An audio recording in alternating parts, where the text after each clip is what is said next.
I'm Lieutenant Frank Drebin, Police Squad.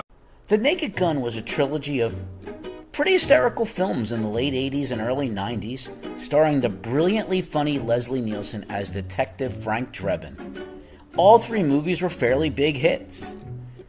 Now, on this channel we always talk about how Hollywood is out of ideas. They can't make anything original, and they're constantly looking to make sequels or prequels or reboots or reimaginings. Well, here we are 30 years after the last Naked Gun movie, and what do you know? A new Naked Gun movie was announced last year.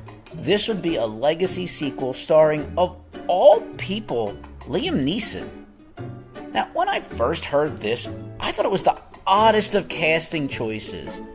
If you look back over Neeson's career, it's pretty illustrious, but, well, I mean, Schindler's List, Taken, Gangs of New York, they're not exactly comedic masterpieces now, are they? I mean, yeah, he was in Love Actually, but that was more of a rom-com. I didn't think he had the chops to pull off slapstick comedy or fill the gigantic shoes of Leslie Nielsen. And I'll be honest, I thought the first trailer wasn't very good, so my expectations for this film were fairly low. So what do we have here?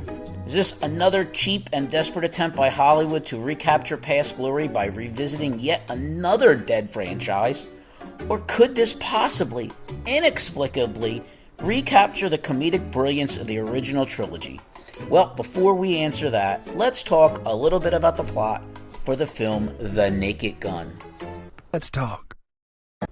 Here we find Frank Drebin Jr., the son of Lieutenant Frank Drebin of Police Squad.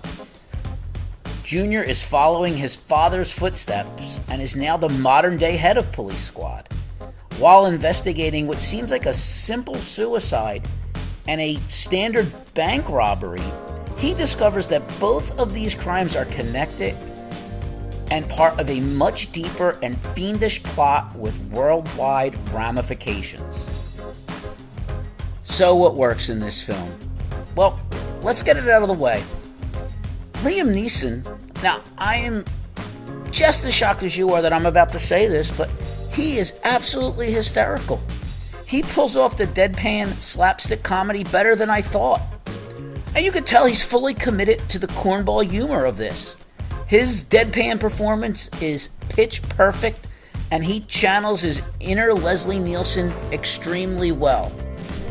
Now, much like the original trilogy, there is a ton of corny humor here, but there's a lot going on, and you really have to pay attention to the cleverness of the gags. It's definitely a movie that there's stuff going on in the forefront, but there's a lot going on in the background.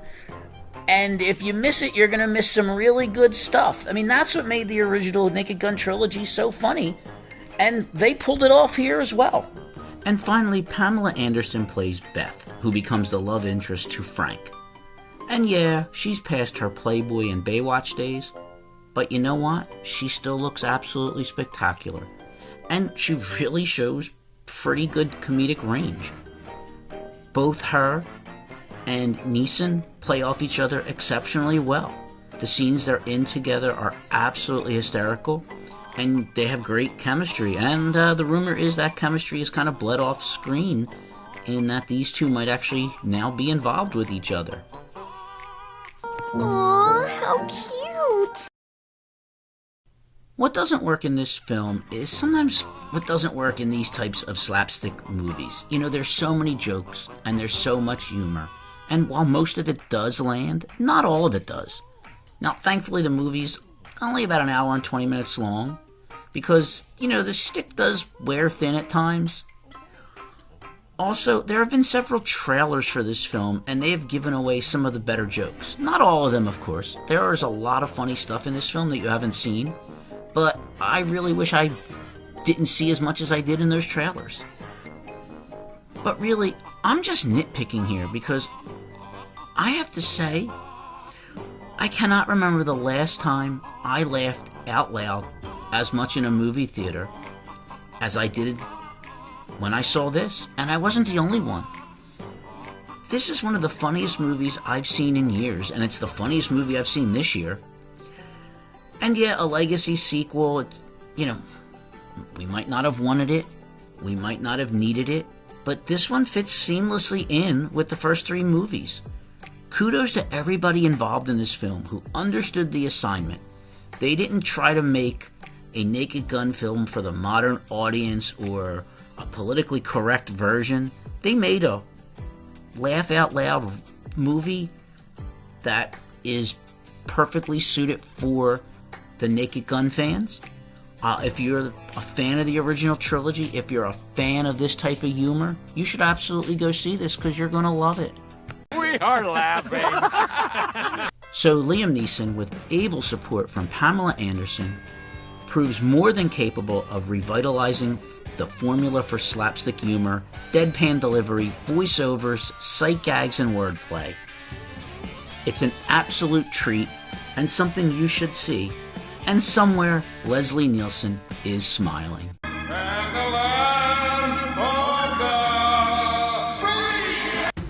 Well, that's all I have for you this week. Tune in next week where I give you my thoughts and feelings on whatever I've seen. In the meantime, click that like button, subscribe, leave a message or a comment, share this video with friends and enemies alike, and as always, thank you for giving me your valuable time. And I'll see you next week. Take care.